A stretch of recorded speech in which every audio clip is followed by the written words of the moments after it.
What's up, everybody, and welcome to Shapes of Gaming, the weekly conversational podcast all about video games that's unedited, unfiltered, and unhinged. I'm one of your hosts, Matt Stenson, Neocharge on PSN, and joining me for episode number 25, as always, is the Retro Gaming Encyclopedia, Bob Harriman, Leon Lionheartley on PSN. How is it going, my friend? What's up? Life is a roller coaster, and I'm along for the ride. That's right. That's right. And you now got your beer in hand. No. You're not drinking out of your Witcher mug?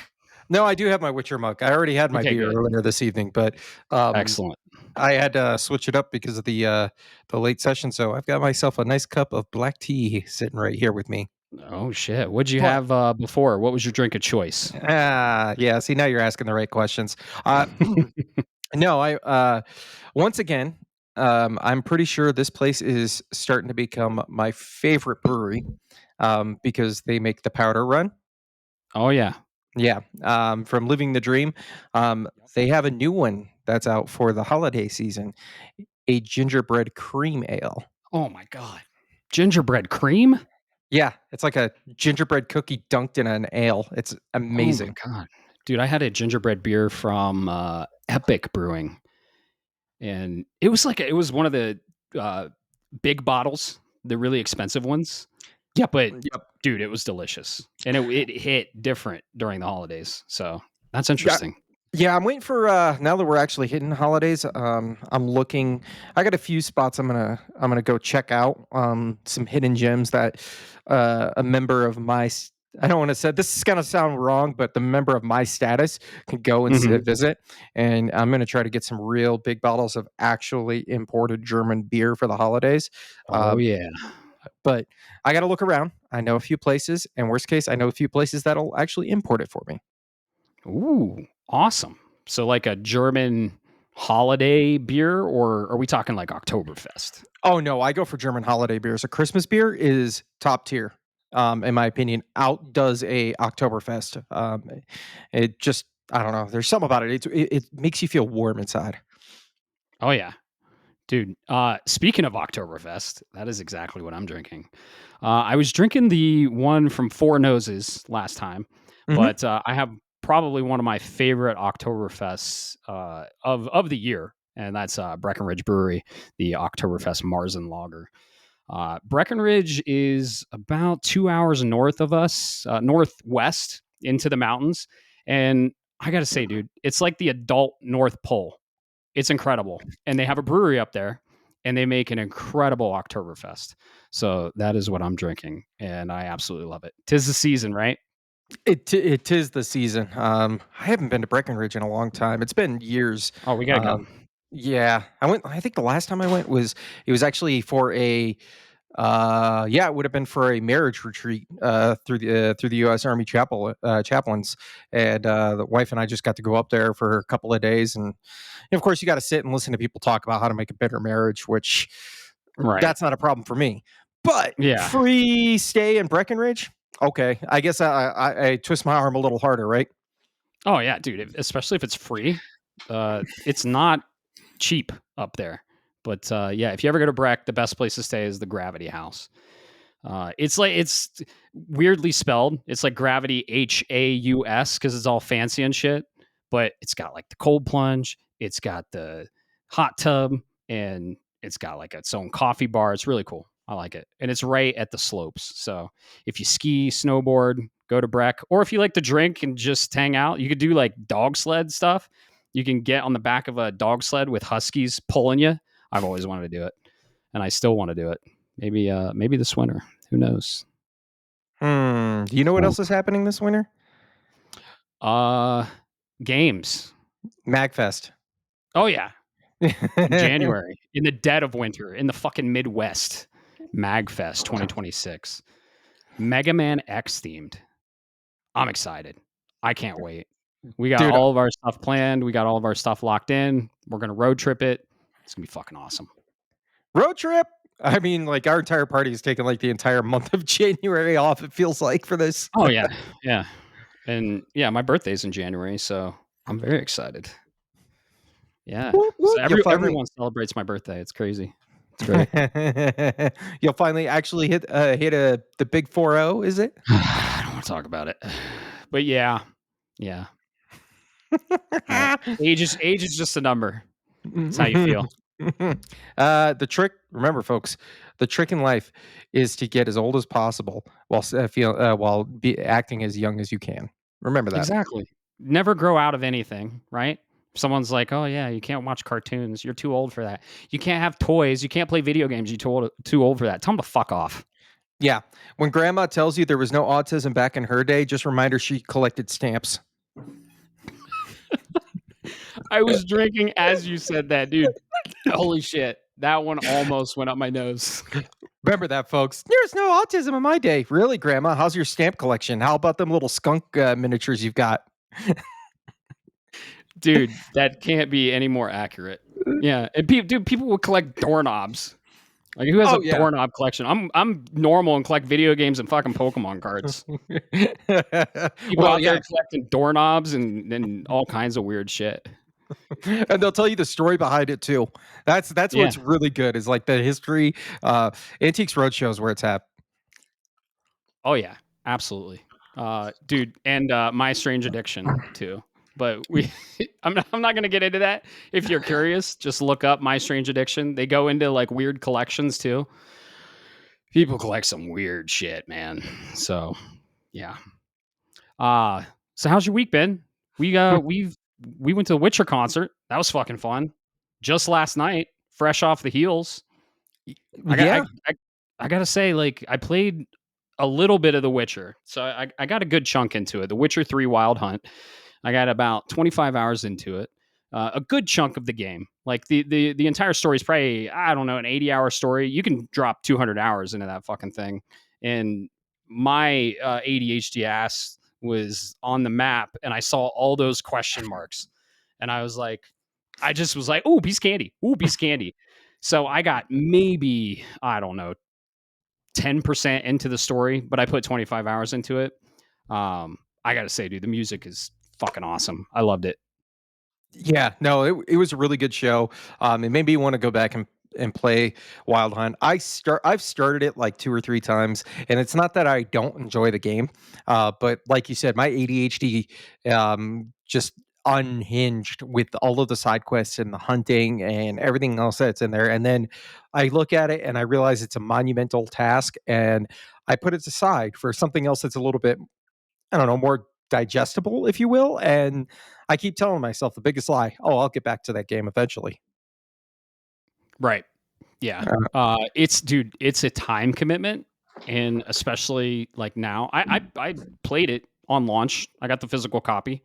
I love CD Projekt Red as a developer, and they make incredible games. They're making the Witcher remake, and they're making the Witcher 4. Cyberpunk, it is on them a little bit. It really is, but they should have did one core thing, and they should have not supported HDDs, hard disk drives. That would have eliminated the PS4. Unfortunately, the PS4 Pro too, and that game should have ran on an SSD or a solid state storage device. And that would have eliminated so many of the launch problems that Cyberpunk had. I still haven't played Cyberpunk. I'm still holding out for the third person mode, which might not ever come. But yeah, I like CD Projekt Red as a developer. Everybody gets one, right? And they release so many great games. Cyberpunk, unfortunately, at launch was broken, and it was sometimes unplayable on base PS4 or a PC that is running minimum specs. But all in all, it's still a great game. So I've heard. I haven't played it. I still want to, but waiting on the third person. So yeah, I love them Really? as a developer. And yeah, no, I haven't played Cyberpunk. Uh, The first person, and then it released broken. On PS5, it was okay, but they really shouldn't have supported the PS4 and PS4 Pro. I understand why they did, because the marketing team was like, "Hey, we announced this during the PS4 generation, and now the PS4 Pro's out, and we like took our time and really like dug into the development of this, and now we're releasing in the next generation but we announced it in the prior generation. So I get why they did it. Kind of like what's happening with Metroid Prime 4. They have to have multi-generation because they announced, get this, Metroid Prime 4 in the fucking beginning of the Switch 1 era. Yeah. And I think there is a certain. Yeah, I think you're onto something with that. I will tell you when. First off, but I played Cyberpunk all the way through. It is a very enjoyable game. They really turned that ship around. So, like you said, they get one, but unlike other developers that kind of just let it the flop and be like, "Oh, that it is what it is," CD Projekt Red really turned that ship around. It is almost a not a quite a No Man's Sky because No Man's Sky just kind of lied to everybody, but they really made the improvements that were needed there. So, as far as I'm concerned, it's water under the bridge. You messed up, you fixed it, and that's all I ask. Yeah, exactly. And like Spider-Man says, everybody gets one. So yeah, But they had a misstep with Cyberpunk, but I'm sure they're a very good developer. They're going to learn from their mistake, and we're going to see an amazing Witcher remake, and even more so, an awesome sequel to The Witcher 3, which is a very credible game. It got 92 on OpenCritic. It's awesome. My ADHD couldn't take it. I think I put it down for a game that was coming out that year. I think like Arkham Knight, or maybe, I don't know. I looked at my trophies because I was like, why the fuck did I put down this game? Because the concert we watched, and we were both like, I kind of want to play the game now. And it's the worst time, right? There's so much shit out. And I haven't even touched Ghosts of Yote, which I'm going to after Chronos, but uh, it gave me that itch. And so, yeah, the concert was awesome. We both loved it. And they played some stuff from 4. Yeah, it was a blast. Oh, that's why. Sorry. No, you're right. At first I got a couple of things. I know exactly why. I'm pretty sure I know why I stopped playing Witcher. You're right. Batman Arkham Knight came out that year. Um, and you know Yeah. what else came out that year? And you saw one of them. I put 530 something hours into one of them, Metal Gear Solid 5, and the other one, Fallout 4.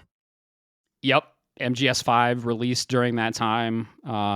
It's another one in my backlog, which I'm a little ashamed of, but I need to get to it, and it's a good time to, well, not a good time, but on the heels of Snake Eater, it would be cool to play because, like, it I, follows the same vein. But yeah, I think I put it down for Arkham Knight or something I Nintendo. I don't fucking know. I could see that, man. And like you said, the backlog. My backlog is already going to get. It's already bad enough as it is, but this month it is going to exacerbate the issue even worse. Because not only do we have a bunch of games coming out, it is also my Super Bowl time, and Hmm. that means I'm spending a lot of time watching live esports events. And I'm sorry. Yeah, video games are great, but watching Faker play video games is next level for me. So Yeah. and this in the World Championship goes all the way until the end of the month into next month. So Ooh. good luck. Bob's going to be, and to make it even worse, it's happening in China this year, which means the Oh. games start at like 11 o'clock midnight our Mhm. time. So I've got to go catch them later and try to watch them when I'm at work. But when you're watching like 8 games a day, it's a fucking nightmare, dude. Right. Right. Yeah. I would love to go to an esports live, but I never really got into esports. I'm not into any of the games that revolve around esports. I- Yeah, I've always said so. Esports are an interesting thing because, like, if you watch Fortnite, I've watched some of the Overwatch League with my kids when that was still a Mhm. thing. The problem with a lot of them is you've got to make it to where it's watchable, it's viewable.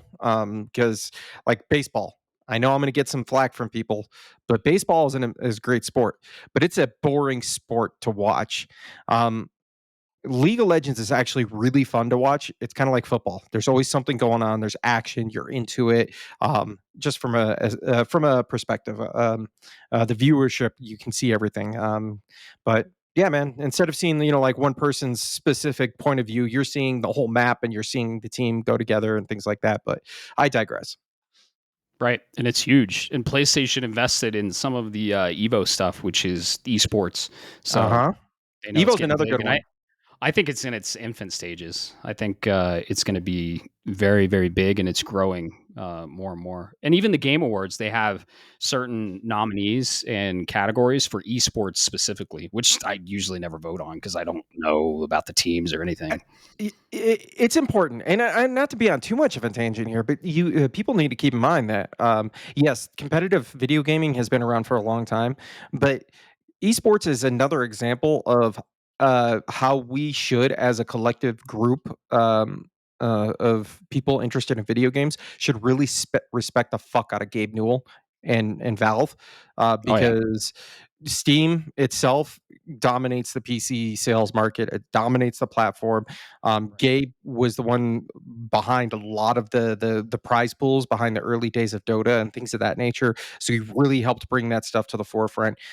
He doesn't get enough credit for that. It just No, my 2 cents. yeah, yeah. You know a lot of history on the esports. I'm not too familiar with it, but yeah, give credit where it's due.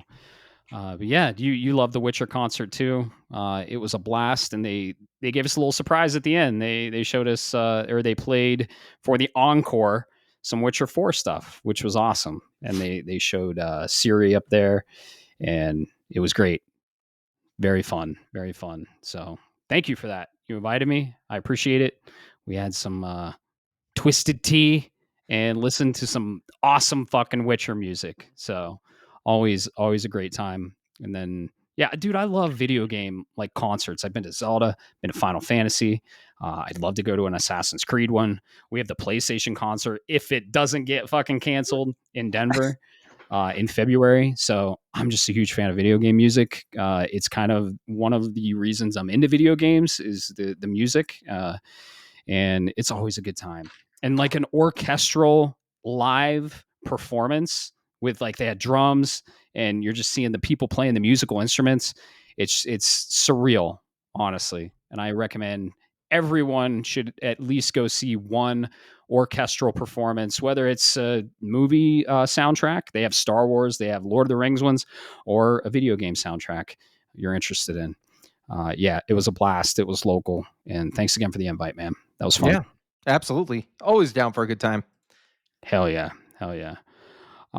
Yeah, other than that, let's see. We have a Discord, of course, and Shapes of Gaming. We go live every Thursday, very early in the morning. What is it? 4 a.m. PST, 7 a.m. EST. Every Thursday morning. You can catch us. If you're subscribed on the podcast, it's free. You can get the episodes downloaded automatically. Listen to our beautiful voices every Thursday morning if you want. We just ramble and talk about games and talk about the latest news and drink, and we have fun. Honestly, that's what we do. And yeah, our Discord, we talk about games, we keep the conversation going. We're all about, we want to keep talking about the experiences we have with the video games, and we have a lot of cool conversations on there.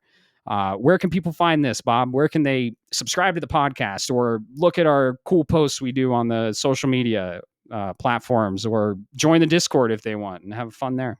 Uh, See all the antics we're up to. We posted some of the Witcher concert photos. yeah, I you don't know also what the fuck was up with my eyes, dude. I look like I'm like zombifying or something with the lighting. no, you look I don't like know. you actually were becoming a witcher Right. in Let's your go own with little that. way. Let's go Uh, with that. That's the let's go. theme. That hey, I love it. No, you also forgot. Don't forget the Twitch channel. That's there for Shapes of Gaming. Go Yes, live of whenever the course. fuck I feel like it.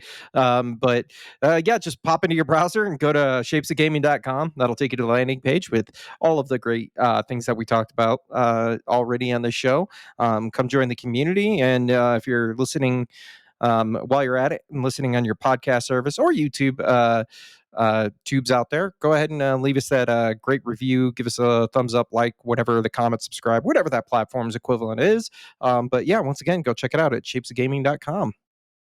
Yep, and we have nailed down a month that we're going to be streaming Gears of War, Bob and I, and we're going to be streaming it on the Shapes of Gaming Twitch, and that will be sometime in November. We don't know if it's early, late. Who knows? It might be sometime during the holidays. I don't know. We're going to nail down a month, and we're going to go from there.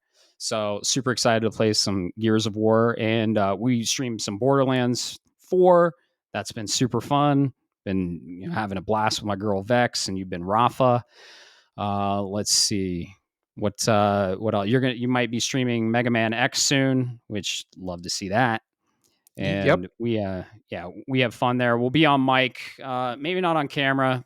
I don't know. We don't have cameras connected to the PS5, so you'll get to hear us, but won't see us. You'll see the gameplay though, and you'll see the art in all its glory. But yeah, I'm excited for some Gears of War.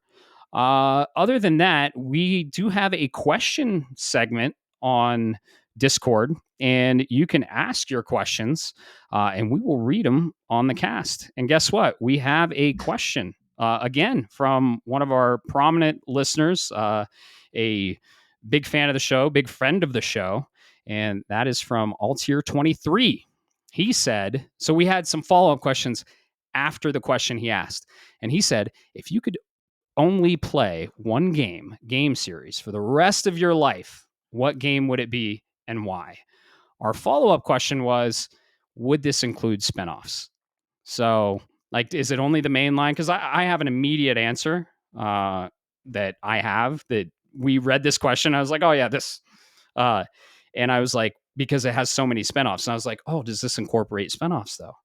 So, great question. One, I hope this never comes to pass because I would not want to play one game series for the rest of my fucking life, right? Like, I like variety. I like different games and different genres, right? But this IP I was thinking of, and I can go first if you want, or do you want to go first and No, answer the go ahead and question? knock it out. You were immediate. Yeah, when we I was first immediate. read this. Immediate. And I was like, okay, so this is one of my favorite IPs. It has some of my favorite games of all time in it, and it has a very wide variety of genres in the video game series. This series is Final Fantasy. I could play Final Fantasy for the rest of my life if that was the only thing I could play. You got your turn-based RPG, you got your action, third-person action RPG, you got your puzzle games, you got your fighting games with Dissidia, and I mean, you have what a Pokemon S game with World of Final Fantasy where you collect them. You got your mobile games. You got probably I'd say 100 games across the entire series. You got your pixel art all the way to your high fidelity, super high tech Final Fantasy 16. So I would definitely say this IP would be my number one pick. And I immediately went to that. I was like, oh yeah, Final Fantasy. Because there's so many. There's so many. How about yours? Yeah, you were. So I love where you went immediately with that, and I don't Yeah. disagree with you. I think yeah, like we were talking about this. Is there's so many different like mobile spin-offs and all that good stuff. You would be satiated for a very long time. But Right. eventually, and as I thought about this more, I realized a lot of them still do blend together, even if they do change up the formula, and ultimately there would be a burnout. Mm-hmm. And I think about that. So then I said, okay, I spun this a different way. What game series provides almost infinite replayability while allowing you to stay fresh and reduce the chances of a burnout or getting bored? And I have a different take for you, Matt. I think Civilization, because you can Interesting. play that game in Okay. a nearly infinite number of ways. And when you play the game, it's different every time. So if I play Final Fantasy Right. 7, for example, and then I play all the Final Fantasies I can think of, and I come back to Final Fantasy 7, Final Fantasy 7 is still going to be fundamentally the same thing, same story, same mechanics, same everything else. It's going to be, and I'm Well, going to be like, oh, I've been here. But in a Civilization game, yes, it's a board game. So yeah, the mechanically it's still the same, but there are so many different variables with factions and mods and things like that. I'm pretty sure I'd never get bored with it. I hear you. That's a good one. Now, to be fair, if you're in the early Final Fantasies or even maybe Final Fantasy Strangers of Paradise, Stranger, yep. there's job systems. So there's kind of like an infinite build there and it's kind of like a build your own game. So, but Yeah, yeah, the 4 by, I think it's like 4 by genre. Uh, 4X. that's 4X. Yeah, is that's a good one because there's a lot of Civilization games. Isn't there a lot of spin-off games too off of Civilization? Yeah, there's spin-offs that come Yeah. with it, and Okay. then there's a lot of different supported mods from the community. They're fully supported by the developer. They include additional updates that include feature sets that you can turn on, turn off. So, I could do a speed run, I could do a long haul, I could do a whatever, and then the different maps that come into association. So, the chances of having something be the exact same every time are going to be very slim. Yeah, that's true. That's true. That's a good answer. And that was a really good question, Altier 23. Thank you so much. We appreciate you asking the questions, and all of you listening, you can ask your questions. And guess what? We'll read it off on the cast, and we'll give you our answers. We've had some food questions in the past. We've had some other types of questions. So anything in the realm of everything you can ask, and we'll be glad to answer it for you here on the podcast. So great question. Keep them coming. What is in the world of video game news this week, Bob? Oh, just breaking right into it. No, I'm We got a messing with you. lot. Yeah, no, there's been a lot going on. I kind of called this down because I wanted to touch on some things. That Oh.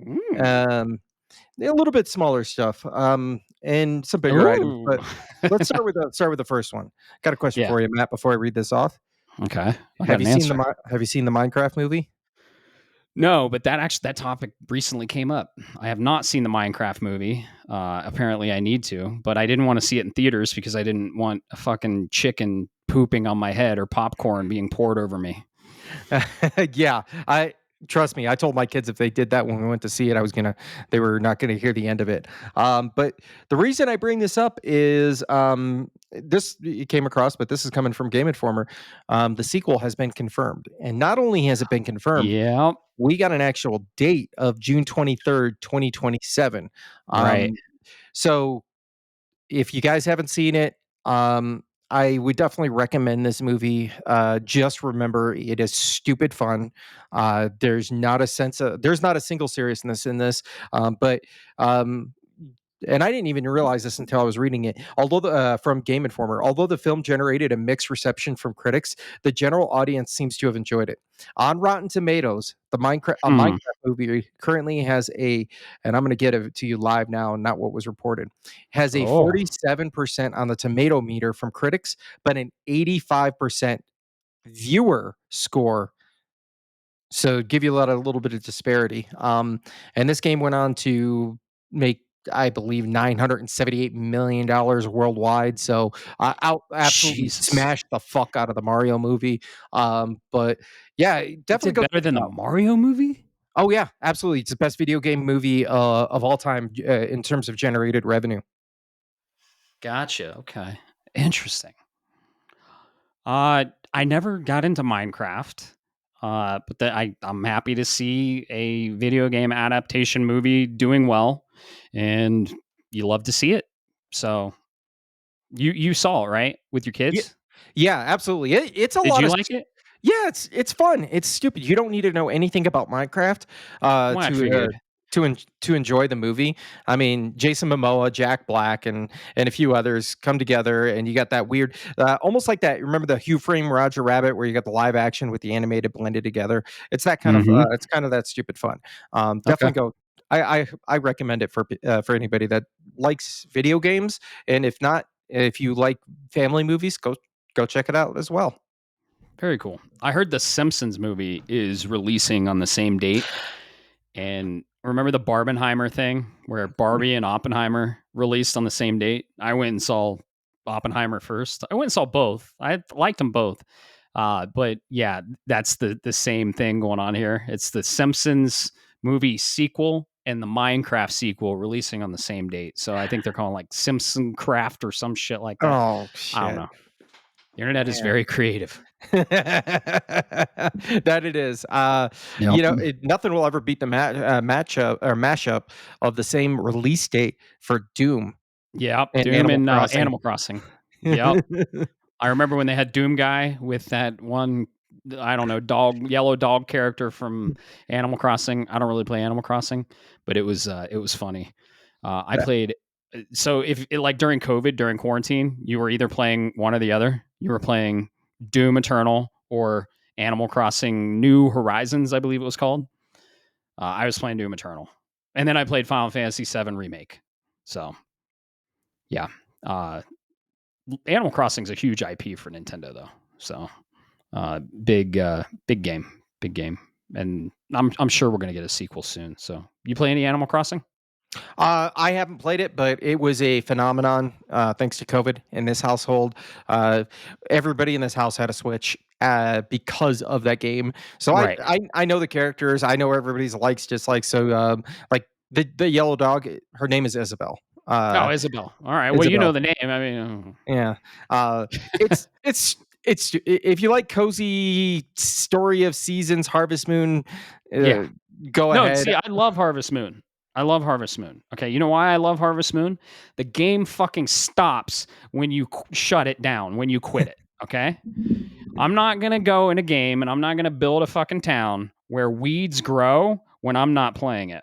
And shit happens and my shit gets destroyed and these like fucking animals come in and like destroy my shit or come into my house I built, like took 20 hours to build and they fuck it up. I'm not into that. I All right, want a game that stops when you stop. And Harvest Moon stops when you stop.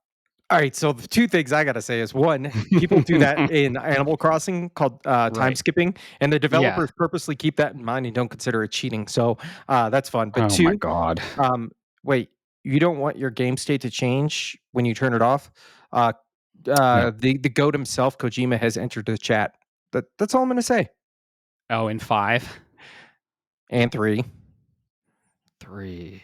Oh, yeah, yeah, yeah. No, that's just Uh, a linear thing that has to do with a small concept. I don't want to spoil it, right? It yeah, yeah. has to do with a small concept that doesn't negatively affect you, but it positively affects you. Okay, how about this? Death Stranding. Yeah. Yeah. I'm not a fan of it. I'm not a fan of it I because yeah, just your structures degrade over time in Death Stranding. And I put Death Stranding 2 down for a little bit, and I came back and my roads were like 30%, and I'm like, motherfucker. I had that same So thing. I spent 2 yeah, hours rebuilding my roads. yep, yep. So Uh, yeah, I'm not a big fan of games continuing like living games continuing when you're not playing them. But you know, there's a lot of living games nowadays, so I yeah. get it. I get it. It's all good. Teach their own, man. Yep. Um, but yeah, Minecraft movie's coming. Go get ready, be excited. Go get your popcorn buckets. Yep. And Um, don't throw it. Don't throw the popcorn, and please, don't bring chickens in the theater. And please just don't. respect your theaters. And like the people working there don't want to deal with that shit. They don't want to clean up chicken poop. Don't bring chickens into a movie theater. I can't believe I'm saying this. Like, don't do it.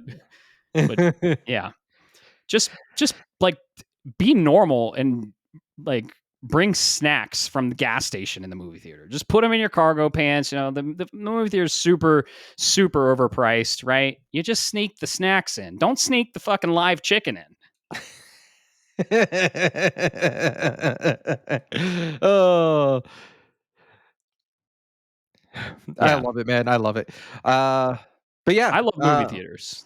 So I know I you're a cinephile. I think is that the term? yeah yeah. Oh yeah, I've seen Tron Ares 3 times. I got to give my thoughts on it. That was Oh, probably yeah. It's okay. It's not doing well. The critics aren't liking it. But let's be honest, they didn't like Legacy either. And Legacy is in my top 3 favorite movies of all time. I really enjoyed Tron Ares. I liked it. I do see flaws. I really enjoyed Jared Leto's performance.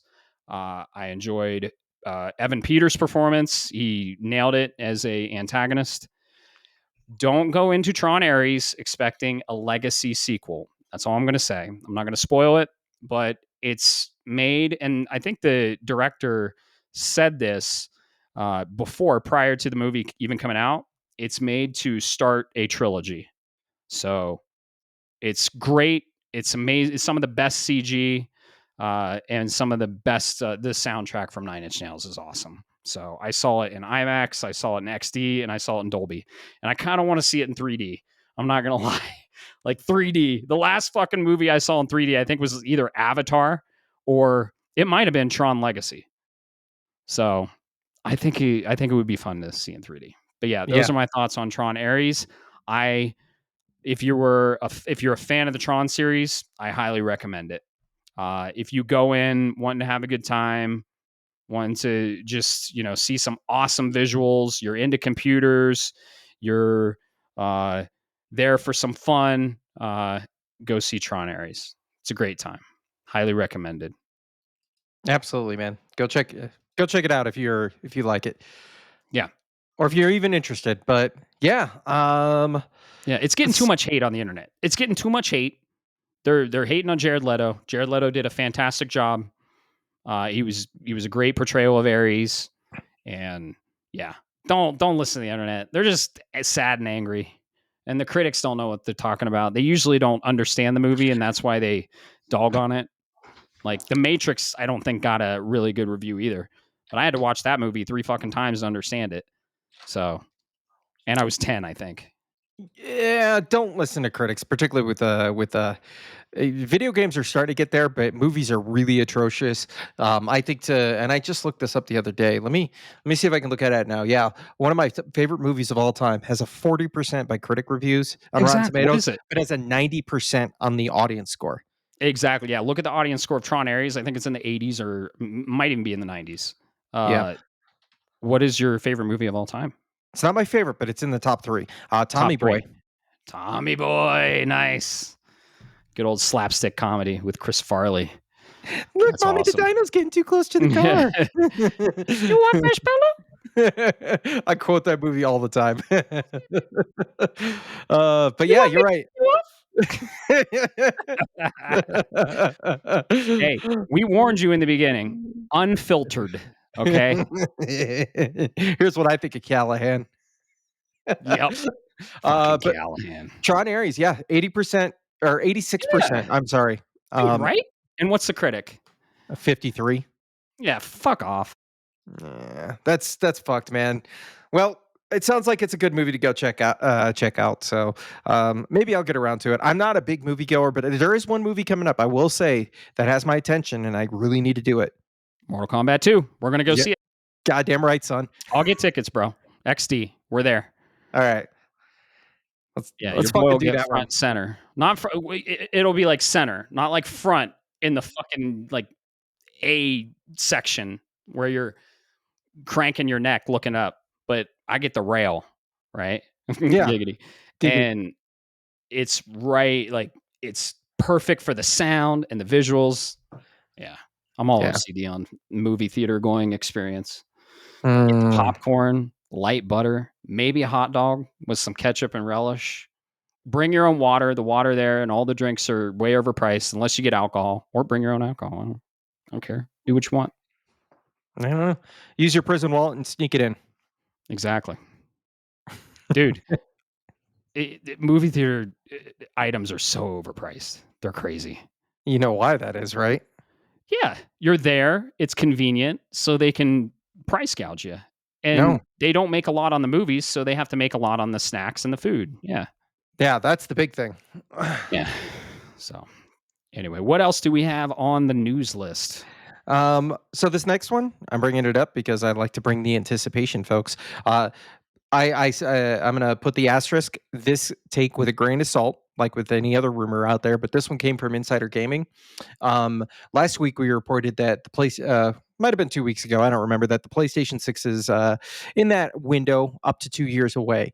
But according to Insider Gaming, after a recent video featuring PlayStation's Mark Cerny and AMD's Jack Hoin, I think it is, was posted discussing the future of the technology between the two parties, questions began to mount about when PlayStation's next console would be released.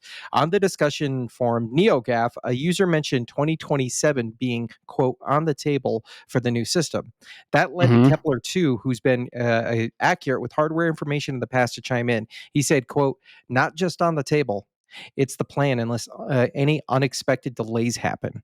So Right. we are the rumor is not only we were talking about this 2027 2028 possible window, but it sounds like we're shooting for 2027. If I had to guess, it's Good. probably going to be, I don't know, when the PlayStation 5 release again, early of the year, right? PS5, Yeah. 2021. No, I'm talking about the time of the year. PS5. Yeah. What? Talking about the time of the year, like the date. Oh, It was November. it was November. November. Yeah, yeah. Yeah. Yeah. It's usually they do fall releases, so it's a holiday product, right? Mhm. We're about 4 years into the PlayStation 5 life cycle. In the Tron's still on the mind. I said light cycle, and 1 year into the PS5 Pro life cycle. With the PS4, I think we got 3 years with the base, and then 3 years with the Pro. So this lines up, if I'm not mistaken. The PS4 released in November of 2013. Check my math. And then we got the PS4 Pro 2017. And then we got the PS5 2021. The PS4 life cycle was a little longer. The PS4 Pro life cycle was a little longer because they took a little like a little while for the PS5 because of and COVID. But then PS5 released fall 2021. It was either 2020 or 2021. It was 2020. 2020. Okay. And then PS5 Pro released fall of 2024. Mm-hmm.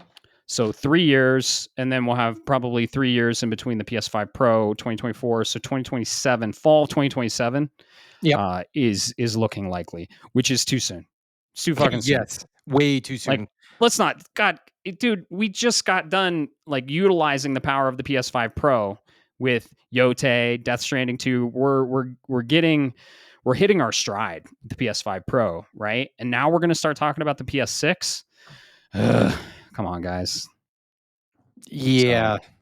yeah, and then probably Intergalactic will release late 2026. It'll be a holiday fall, and it'll be they'll release a new edition for PS6.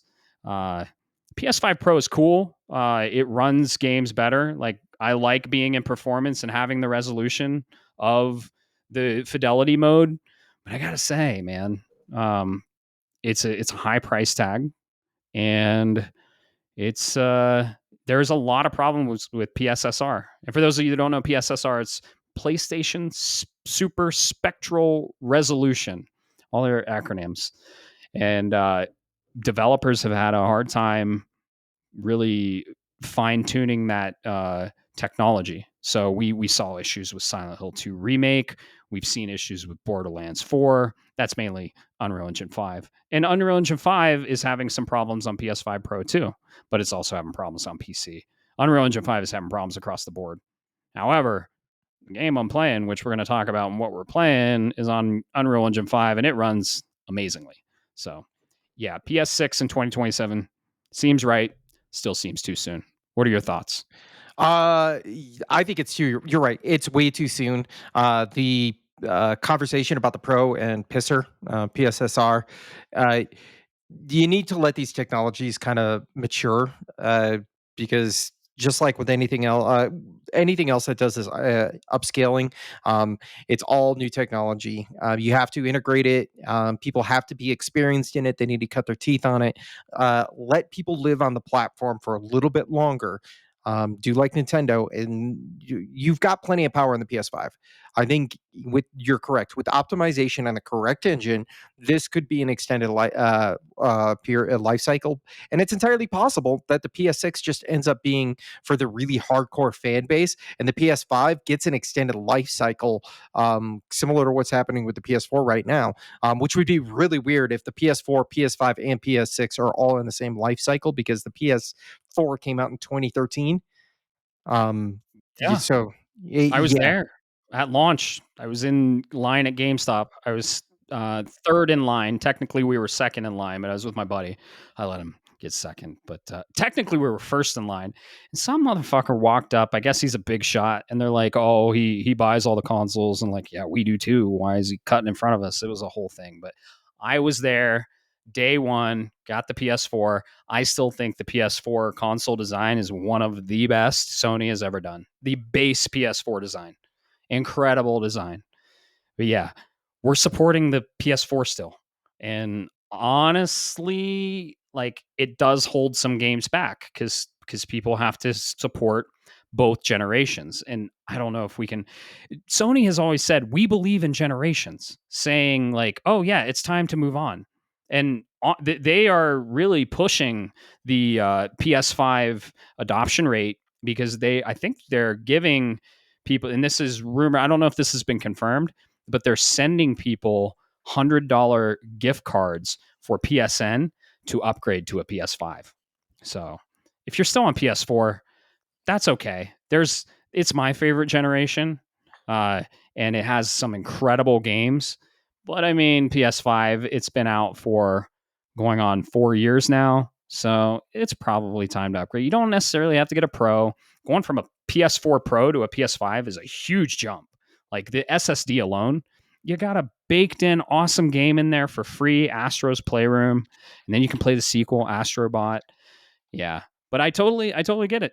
You know, a lot of people, they have their PS4, they're happy with it. They don't need to upgrade. A lot of shit's coming out for it, and I get it. Totally get it. Yeah, no, you're absolutely right, man. I guess we'll see what happens. What would be really smart is instead of PSN, give them a discount code for PS5 Right. and mark it through the PlayStation Store. Yeah. So you can get the sales direct, which means you're not, excuse me, having to deal with the third party on the shelf individuals. You might take a little bit of the cut in revenue and profitability from those sales, but you're going to make up for it on the back end, especially with Oh yeah. with the way Xbox is. Quite frankly, I don't want to beat up on them, but the way they're acting or behaving right now, you're going to make those sales up 100%. Oh yeah. We can beat up on Xbox. It's fine. We'll have a fuck Xbox trilogy episode series. But yeah, dude. These companies, they will usually sell hardware at a loss. They don't do it anymore, trust me, but they used to sell hardware at a loss because you would have to buy their games. But now there's been a study that a lot of people are just getting free to play games. And even though Sony gets a 30% cut on the back end when you buy anything off of through their store, uh, not a lot of people are buying the software now to cover the hardware loss costs. So that's why you're seeing consoles raise in price. Part of the reason, right? There's a lot of other reasons, inflation, tariffs, all kinds of shit. But they are seeing that people aren't really buying the games anymore. And a lot of people are spending years on one or a handful of games. So not us. I like different games. I like playing games as like a story or a nice book, narrative heavy, story based games. I don't really play a lot of the free to play stuff. I don't really play a lot of games as a service stuff, but a lot of people are doing that and they're not getting the revenue back on their console loss. So you're going to see console prices raise for everyone. And you're going to see less and less AAA titles come out. And you're going to see a bigger push for live service, games as a service, free to play, which we already are. So, yeah. PS6, too soon. Let the PS5 Pro breathe a little. Give it time. Let it breathe. Let it breathe. But yeah, just keep that in mind, folks. Grain of salt, as always, with any And rumors that you hear. play what you want, how you want. The fact that Mhm. I don't play free to play games and I don't play games as a service game. If you like that shit and not shit, if you like that stuff, if you like that style of game, it's all subjective. And you love what you love. I'm not going to tell you how to game. It's just not how I game. But that doesn't necessarily mean it's right or wrong. It's just not my cup of tea. And it they are a little predatory when it comes to like they're like, oh, free to play, but then they will hit you with a lot of, oh, buy this little thing and buy this skin and buy this loot box, and you will pay for it with something, either if it's with your time or your attention or your sanity, you're gonna pay for it. So yeah, play what you want, how you want, whenever you want. I'm not gonna tell you how to play games. I just like the story driven stuff. I just like the fact that I can, spend $20 and buy. I mean, I'm not going to play it, but Silksong, and people are spending Yeah. $25 and getting Beavis and Butthead. Right, right. And keep in mind, again, like the big AAA publishers, right? They they're doing this free to play stuff. A lot of the money doesn't go to the actual artists and creators. When you're supporting an indie devs don't have a publisher. That's what makes them indie. They develop and publish their game themselves. So a lot more of that money is going directly into the artist's hands. So just keep that in mind. And, vote with your wallet. If you don't like the big corporations sucking this industry dry and bringing out slop after slop, vote with your wallet. Buy indie games. So, dude, Silksong, we'll talk about Silksong and what we're playing. $20, and I put fucking 82 hours into that game. 100%, baby. Hard as fuck. Anyway. Yeah. Anyway, so anything else you want to say about the PS6 or PS7 or PS6? Sorry.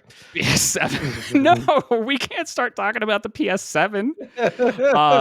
No, I'm excited for it. I'm always excited for new technology. I'm excited for the partnership they're doing with AMD. Project Amethyst is really cool. They're talking about some really awesome compression when it comes to the processing and the ray tracing and their next version of PSSR. Super excited for all that.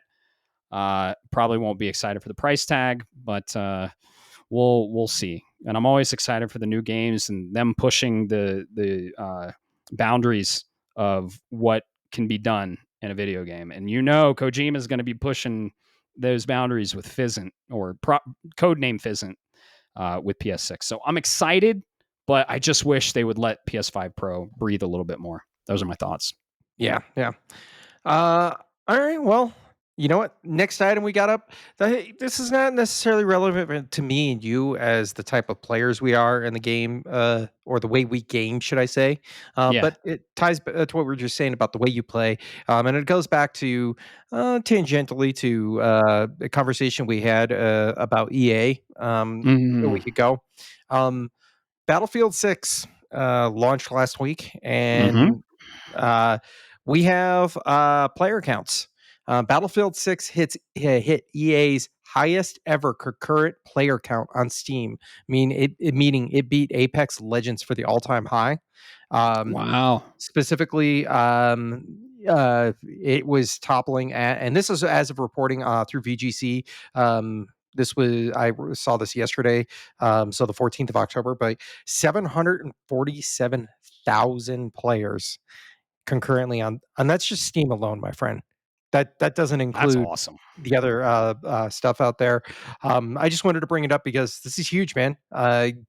Shout out, very big success to EA. I heard Battlefield 6 is amazing, and it's back with the Fury. Did you ever play any of the Battlefield games? I gotta say no, but a lot of my friends are playing it. They're loving it, and I hate to be spiteful. I really do, because we all win in video games. But I fucking hope Call of Duty gets dethroned because they need to be put on their asses from what they're releasing. I hate to be spiteful, but I would love to see Battlefield dethrone Call of Duty. It hasn't happened in a while, and I think it's happening now, honestly. Because what Battlefield, the beta had like 700,000 players, and uh, Call of Duty, what was it, yep, 500,000? half a Yeah, million players. 500,000, half a million players, and Call of Duty had 70,000, if I'm not mistaken. Call of Duty Black Ops 7, to be clear. Uh, Good, because what I saw of Call of Duty is kind of a regurgitated gameplay experience, and then they slapped all the get this skin and get this skin at the end of the trailer, which they probably shouldn't have done that. And then Battlefield's like, yeah, we got like really cool destructible environments. We're here. There's some microtransactions, but they're there if you want them. We're not going to push them your way. And this is a really fun game that's fun to play. And it's sitting on 86 on OpenCritic. Yeah. What? Yeah. So, yeah, love to see it.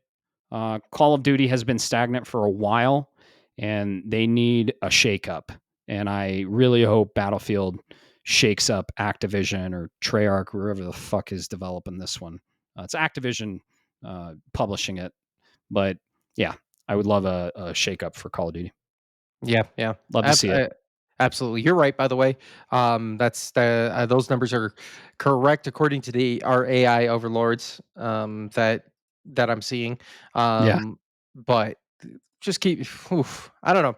You're right. Call of Duty needs to go. I like it. I like to see when Titans fall, just for the sheer Yeah. story around it.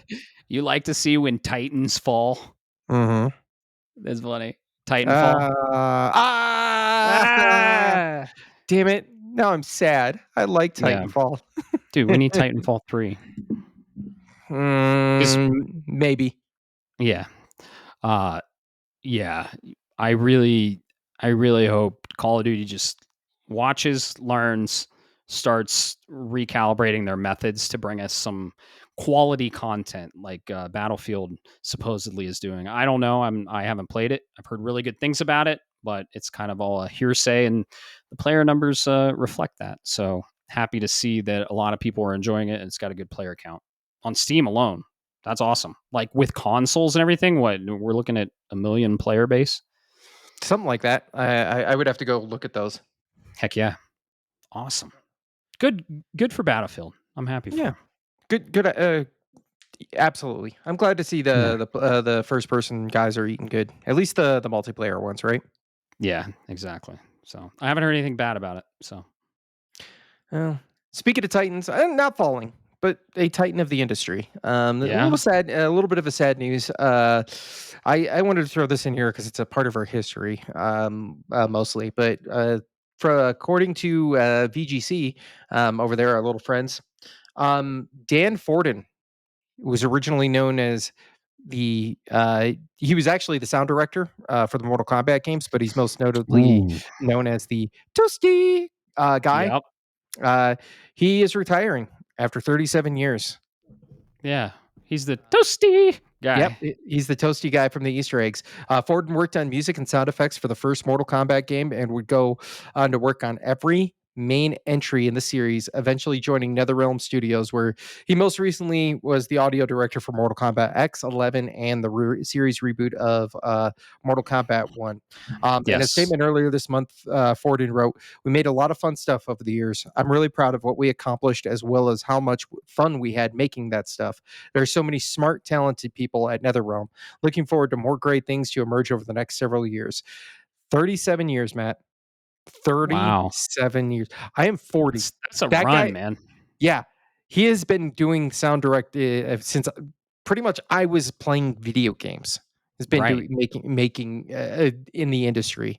Yeah. Um, And to clarify what toasty is, so people don't think we're having a fucking stroke or oh something. yeah. Yeah.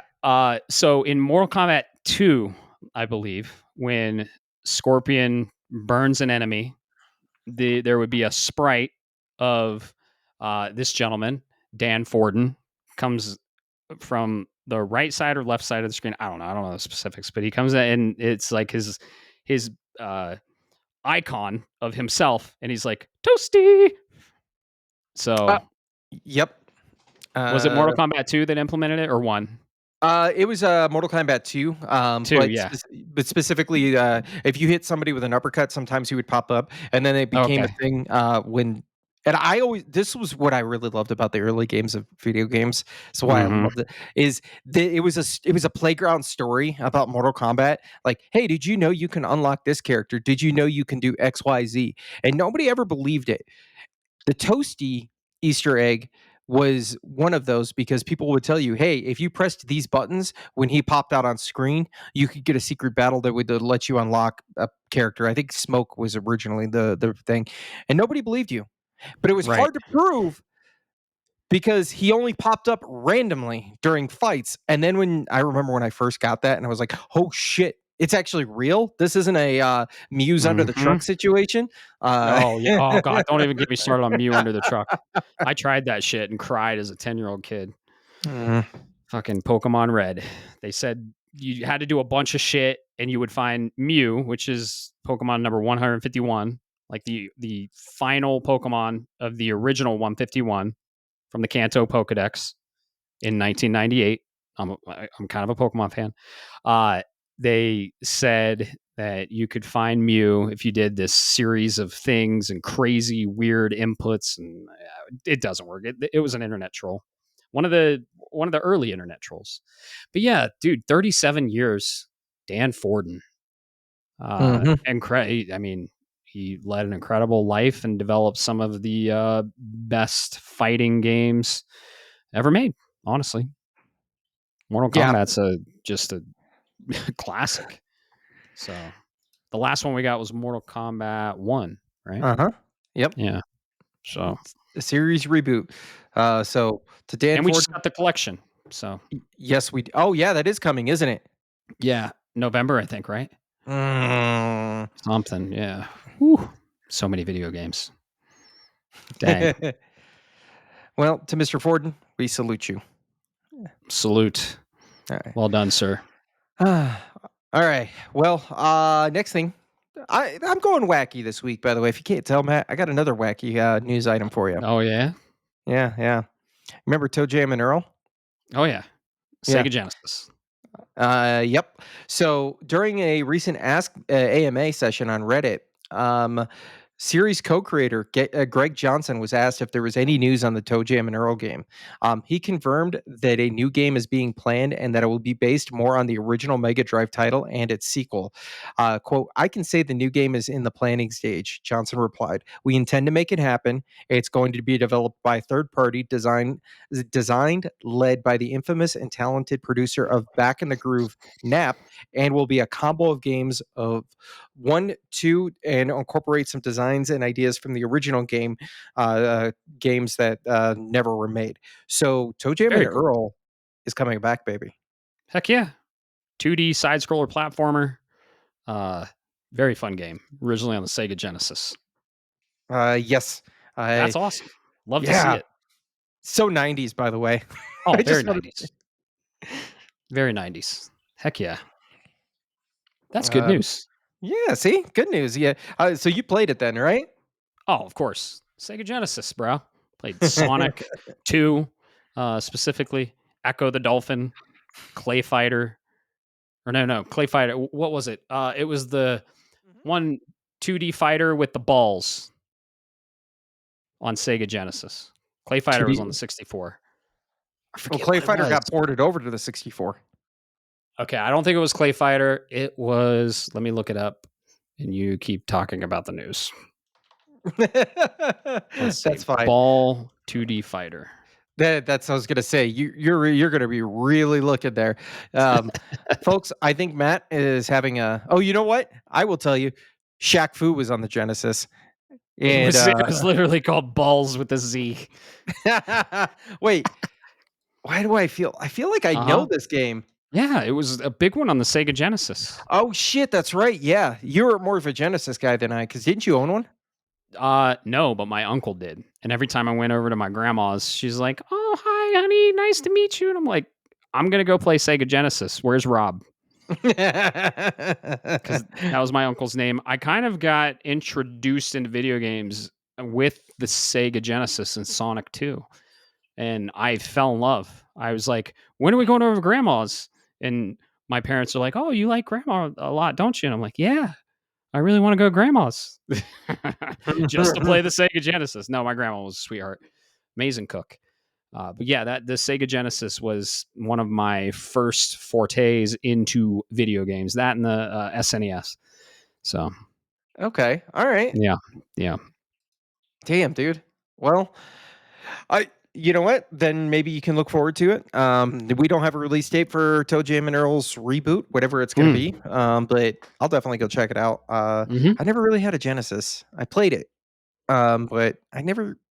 Yeah. I don't know. The I don't console remember. after that didn't do too well. So, unfortunately, it was an awesome console, but they went the Sega route. Have you ever seen the Frankenstein or the videos of the Frankenstein Genesis where people are like, if you take the Genesis and then you add the 32X and then you add the CD and you put in Sonic and Oh, yeah. Knuckles and then you can add Knuckles and then you can put this on there and yeah, Yeah. it's fucking great. Genesis did great. Dreamcast, not so much. Great console ahead of its time. Just didn't get great traction, and the PS1 annihilated it. So, or PlayStation 1, I should say. So, and Uh, then the 64, like it was just it was not its competition was too high. So, yeah. but it was the technically superior console is the funny thing. So, oh, crazy how history repeats itself. Yes, indubitably. The Series X is the technically superior console, and it has 4 more teraflops. Guess what? Where are the games? Yeah. Oh, piece of news, random piece of news.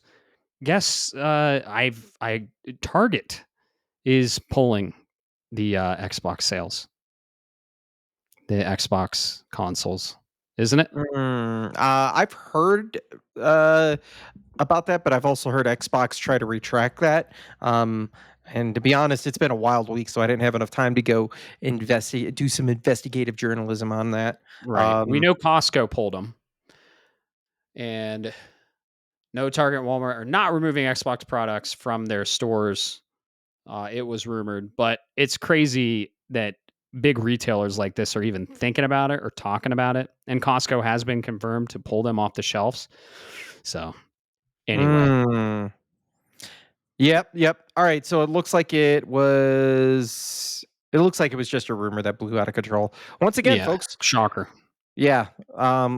Believe half of what you see and nothing of what you read on the internet. Yeah, exactly. Um, What well, else is in the news? we got dates for a awesome event next year. Uh, Yep. Summer Games Fest. Mm-hmm. Mm. We got the dates. It's officially for June 5th, 2026. Will be the of course that'll when it'll start on that Friday. It's a weekend long event for those that don't may if you haven't heard about it, I'm sorry. I don't know what to tell you, but it is a weekend of a lot of game announcements, a lot of good. It's really just a good time. Get to see new stuff from all of the big creators, indie creators, so on and so forth. But it was tweeted by Jeff Keighley himself that it's confirmed for June 5th, 2026. Yep. And we covered Summer Game Fest this year because we started the podcast in May. Summer Game Fest was in June. So we had a full podcast on the announcements and everything. It's always a good time. Keeley puts on a good show, and I'm excited for his next show, which is the Game Awards on, I think, December 7th or something. I don't know, first Thursday in December. So, yeah, I'm excited. We got new dates. It's confirmed. Awesome. We might do some live reacts for you because we're set up for that. And we have a production guy now. So that's cool. Shout out to Alex. Yeah, let's make that happen, dude. I just read this. I didn't realize last year when we had 50 million concurrent straight viewers That's crazy. for the Friday That's night awesome. event. Yeah, That's fucking unreal. Uh, that's a lot. yeah. That's a lot. Heck yeah. Uh, Shout out to Summer Game Fest. I'm excited. yep. June's like my second favorite month. Mm-hmm. First favorite month's October. Yeah, you can keep that one. Love spooky season. All right. Well, I think this last one, we talked about it a little bit, but you hadn't heard about it when I at least chatted about it with you last night. I Mm-hmm. picked this up from MP first, but I think it's actually been officially reported as well. Um, Borderlands 4. Oh yeah, got the Uh, first expansion. Well, kind of. so, It's not the main one. So what this is Borderlands 4 is getting its first post-launch content for Yes. 2025. There is it's going to be a limited time seasonal mini event called Horrors of Kairos, and it'll begin on October 23rd and run through November 6th, which will give you you'll get a chance to fight new unique bosses and the some unique legendary drops to include with this. Lynn in November, the first paid DLC, Bounty Pack 1, How Rush Saved Mercenary Day arrives. And I believe there might be something coming out in December as well.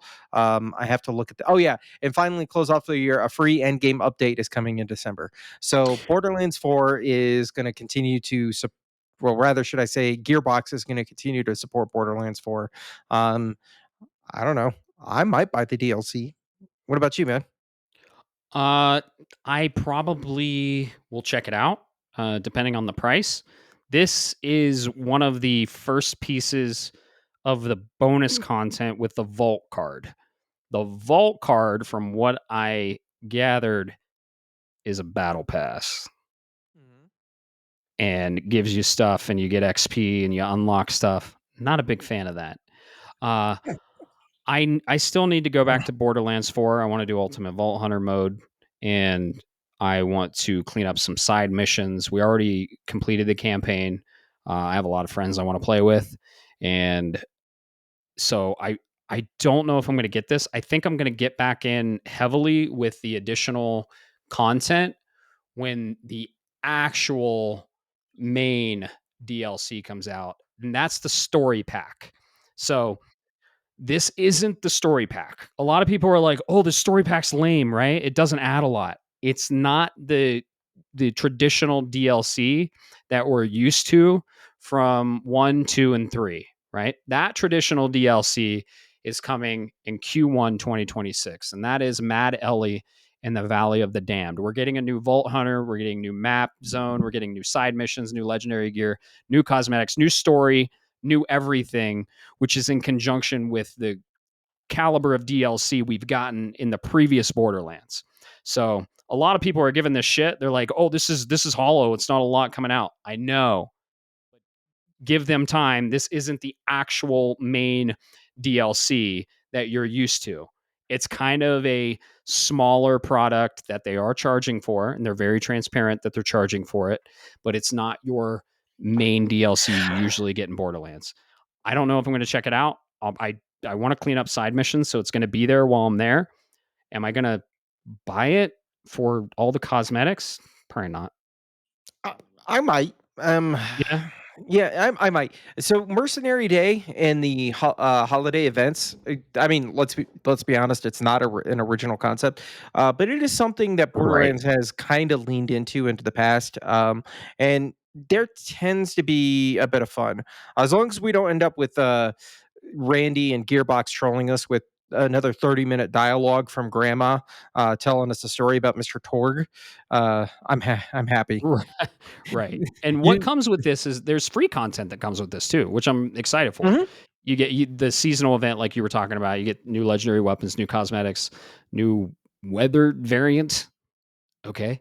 What's that? Weather. Interesting. And then you get an invincible boss. So you get a new invincible boss, which we all know the invincible bosses are very fun to farm. That's where all the good shit is. And yeah, you get new legendary weapons from that. But the bounty pack, man, it says new missions and boss, but I think it's going to be in the same area, same characters, and I think they're going to reuse a lot of stuff with some new cosmetics. The vault card, I'm not vibing with. They tried this in Destiny, and I wasn't a big fan. Uh, it was like the seasons, and you unlocked a bunch of stuff, and yeah, I'm very excited for the story pack coming in Q1 2026. So I'll probably check it out. It's cool. I like the free stuff, but I probably won't get the bounty pack. I'm not cosmetics. Like you never fucking see your character unless you pop your skill, right? Like, do you see your character third person when you pop your skill? I know with Vex, when you pop it, it pans out and it shows her wings. It's fucking awesome.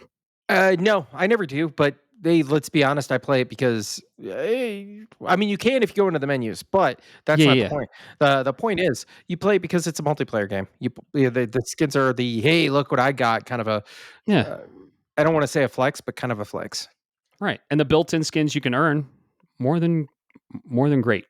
Honestly, Mhm. I like them. So I I'm don't know. I'm in love with one, and it's a reference to a very beloved IP of mine. Let's just say that. I'm not going to spoil it for anyone, but let's just say it's a very beloved IP of mine. Yeah, you can tell me after this, so we don't spoil Okay. anything. Yeah, I've been rocking it for a while. So, Yeah, Okay. that's awesome.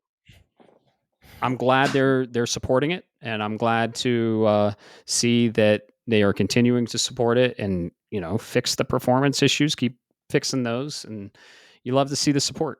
Keep it going. Borderlands 4 is awesome. I'm excited to play more. I'm excited for the story stuff.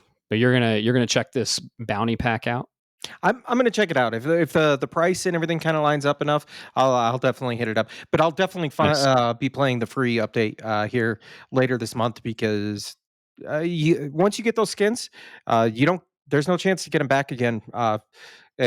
Traditionally, so I definitely want to use them to kind of itch that tism and complete the collection, so to speak. Right. Right. Yeah. We played a lot of Borderlands 4. I think I put like 80 hours into it. We finished the campaign. I still have a lot to play. So, yeah, I'm excited. Speaking of what we're playing, Hmm. I saw you were recently on Puzzle Quest. Yes, between that and Ivalice Chronicles. So this last week was it's been a roller coaster. I probably did not sleep between Friday and like Sunday, outside of a couple of naps here and there. And I mean by naps, we're talking no more than like 2 hours, 3 hours. So I haven't had a lot of time to play, and I've been doing a lot of pickup and play. Between that and watching the League of Legends World Championship, that's what I'm doing. Puzzle Quest, Evil East Chronicles. I love these games. They are you play them and then you find that right strategy, that one thing, Hmm. you unlock this one skill, whatever it is, that kind of breaks the game wide open. Hmm. And then you're addicted. I showed you Puzzle Quest You when did. we We came played it on over. your Portal. Yeah. We were very impressed. Portal was very impressive. The only thing I'm waiting on is the OLED. That OLED screen, I'm sold. I had a Portal. I have a TV in my living room. I have a TV in my game room, and I just didn't see. And I don't really game in bed. I sleep in bed, and Mm, you know, bed's for other stuff, if you know what I mean. And I don't game in bed, right? yeah. So I didn't see a utility for the PlayStation Portal. And the OLED, the no LED, should I say, it didn't have OLED. Ah, I had to return it. But if it ever gets OLED, I'm gonna get it. But I was very impressed when you brought yours over. We were playing Puzzle Quest. We were playing Final Fantasy Tactics. I checked out Ninja Gaiden Ragebound from your portal, playing across the internet, and the lag was 0 to none. It Hmm. was great. So Yeah. yeah, shout out to the portal. It's an awesome device. We were digging in a little bit, and you weren't getting connectivity. So I went into my Wi-Fi and my IP records, and we found out. I mean, most people know this. It's a Qualcomm uh, processor in there, and it showed up as a Samsung device because we were trying to find the device. Like, we knew your IP, and we were like, "What is it on the network?" And it showed up as Samsung. I'm like, it can't be Samsung. It was. So it Yep. shows up as Samsung. Fun fact, fun nerdy fact, technology stuff. But yeah, I like Puzzle Quest. That was fun. Dude, Tactics is classic. Can't wait to play it.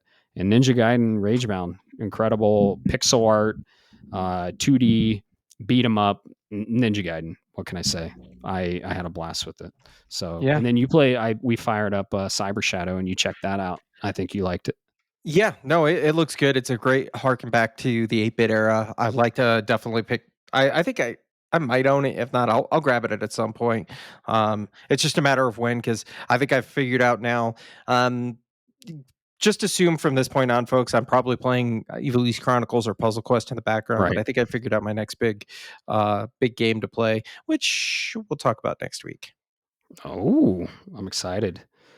Let's see. I started my spooky game. Well, first of all, we finished the Borderlands. I finished my Prime remastered uh, stream. That was fun.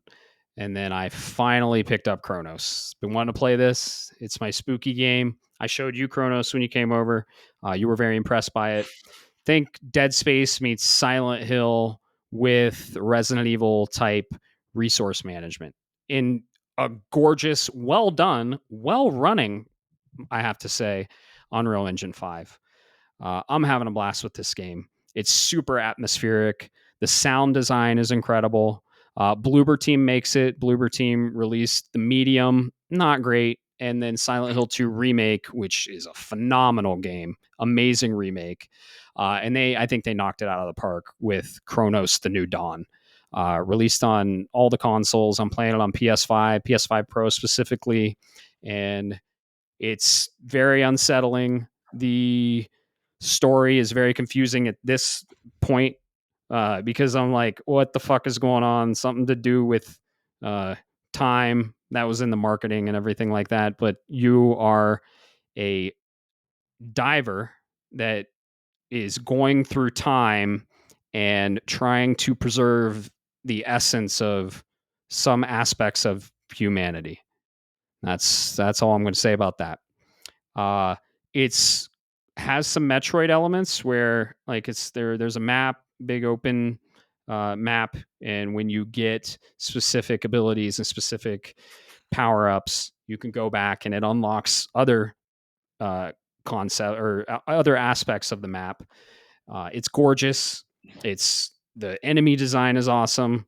The enemies, when you leave them alone when you kill them and you leave their corpses alone for too long, another enemy can come along, absorb that enemy, and get stronger. So when you have a horde of enemies coming and you're like, okay, I'm just going to pop this one off, you're like, oh, wait, hold on. I don't want to kill this one because that one's going to absorb that one. And then if I kill this one, that one's going to absorb that one. So it's very tactical in combat. There's all kinds of environmental things that you can utilize to save bullets, which you have to save every bullet. Every bullet is super important. Think Resident Evil 2, Resident Evil 4 style. Resident Evil 4 is a little more lenient with the resource management. Resident Evil 2, RE1, that like type of resource management. Silent Hill.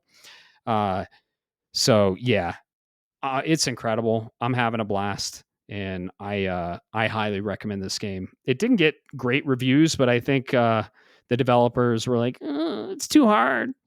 I'm not getting my hand held too much. There's no map. I gotta actually read stuff to understand where to go. I don't have a fairy telling me where to go. Where do I go? Oh, it's too hard. I'm gonna give this game a 72."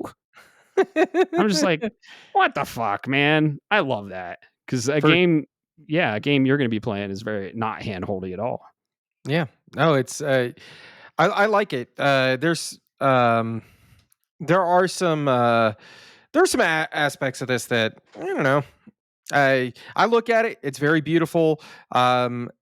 Just reviewers need to understand that, like, if you are not necessarily, it's not your genre, it's not your thing, Yeah, it's not something you normally do. Try to find somebody else who can take it. I get life's not perfect, right? But keep that in mind when you're writing your reviews. exactly, exactly. Uh, and then I finally 100%ed Silksong. So I learned 100% doesn't really mean 100%. So I went and tried to get 100% truly. I couldn't. There are some challenges in there. So I got the 100%, and then there's a trophy for like 100%, finish the game.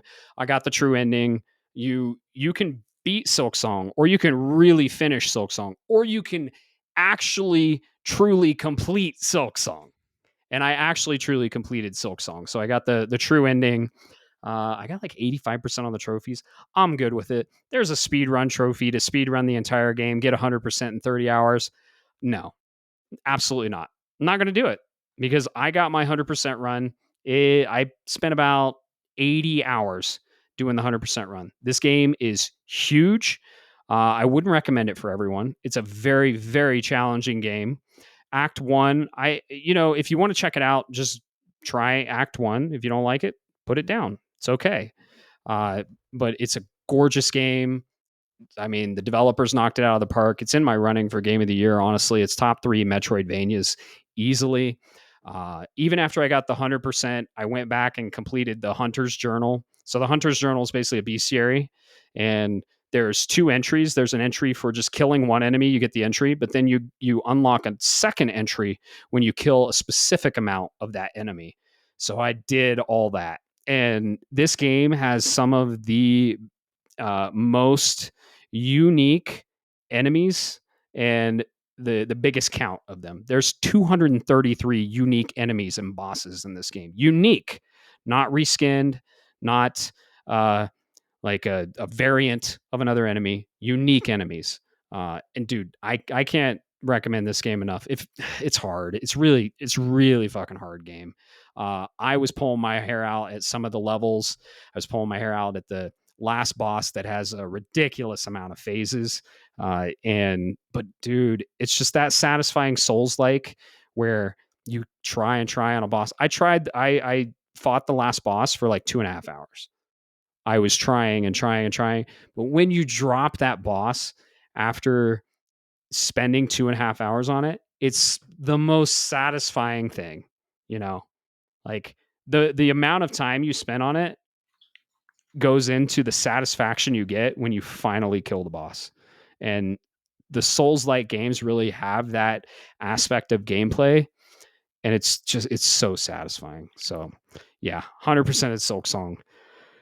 I don't recommend it. I don't recommend 100%ing it. I recommend the game though. But did you finish it? Yes, I didn't finish it. I completed it. I know.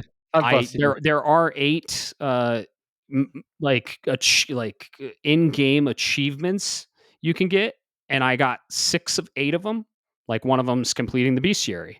Another one is like doing a specific. I don't want to get into spoilers, but there were 2 I just was like, absolutely not. I'm not going to do that. And I put it down. So yeah, put that down. And been playing Chronos, loving Chronos, streaming Chronos, twitch.tv/neocharge. It's fun. I'm on mic. I don't have the comments on. I decided this is a very atmospheric game that I don't want to see comments pop up, and I don't want to interact with the chat, but you can hear my reactions and my commentary on the game if you want, but I'm basically just broadcasting for you to watch. You can interact with yourself, so I'm not going to look at the comments. Maybe on my second run or my third run, but not the first run. It's a very atmospheric game, and I want to really focus on the story and the atmosphere. Okay. So that's what I'm playing. I can't. I look forward to being able to play. Excuse me. Sorry about that, folks. I'm looking forward to. I don't know, Chronos. Definitely not Silksong. But yeah, you got to finish Hollow Knight first. Play Hollow Knight. I gotta say, I think Hollow Knight's harder than Silksong. Silksong can. Oh man, no, like yeah, I think Hollow Knight's harder than Silksong. Now, could I have like gotten better playing Hollow Knight and then going into Silksong? So Silksong is maybe a little easier. Maybe. Is the difficulty ramp up in Silksong way longer than Hollow Knight? Yeah. Hollow Knight will punch you in the dick right off the bat. It's just like, welcome to Hollow Knight. Boom. But Silksong is more of a gradual difficulty spike. So I can't really determine which one's harder because you got the length in Silksong, and you got the enemy variety, a lot more bosses. But yeah, I don't know. I don't know which one's harder, and I can't really determine it. They're both super, super challenging games, and I recommend them. I do not recommend you going for 100%. I do not recommend you going for the platinum. You will pull your hair out, and you will hate yourself at the end. So good, duly noted. Yeah. See, there's certain types of difficulty I'm not going for, and that's one of them. Yeah. No, I don't blame you. It's not a game for everyone. That Souls-like genre is in there. Souls-like genre is not for everyone, and that's okay. So, yeah, if you're curious and you like Souls-likes, you like Metroidvanias, it's top 3 Metroidvania in my book. So you got Super Metroid, Metroid Dread, Castlevania Symphony of the Night. I was going to say, put Hollow some Knight respect on Silksong. that name. Oh yeah, you got put Castlevania in there. Castlevania Dawn of Sorrow. Ooh. Chef's kiss. Yeah, I had a blast with it. So it's very it's a great game. Great game. It's definitely in my game of the year talk. So, yeah. Are you playing anything else? Nah, man. Yeah. Just playing with my imagination. There you go. What do you say we get the fuck out of here? Yeah, yeah. Definitely time to go hit the hay. And Yep. I'll definitely be keep an eye out, folks. I've got some thoughts on some ideas. I'll be dropping them in the Discord, specifically with stream. But keep an eye out. I'll communicate and like to see about doing something a little bit more regularly, maybe a little bit more themed. Get the community involved on them. Take up your challenges. Just no Silksong. Yeah. Definitely. Maybe he'll stream Hollow Knight. Who knows? But yeah, he will have comments on. So if you go into the Shapes of Gaming stream, he will see your comments and he'll be interacting. And hell, I might be on there playing some co-op. We want to play some Haze Light games, which It Takes Two, A Way Out. We already played Split Fiction, so we'll be on there. Check us out, twitch.tv/Shapes of Gaming. And thank you everyone so much for listening. It's been a pleasure talking games and drinking with you, Bob. And thanks our listeners for hanging out with us. And we really appreciate it. Keep the conversation going on Discord. Keep talking about those games. Peace. Shapes of Gaming is a podcast shaped around gaming and, most importantly, our community. That's you. It is written, created, and recorded in beautiful Colorado Springs, Colorado by me, Matt Stenson, and my good friend Bob Harriman. If you would like to be part of this amazing community, be sure to like, subscribe, or follow us on all the social media platforms or the podcast app of your choice. Thanks so much for listening, and always remember, keep the conversation going, and most importantly, keep gaming.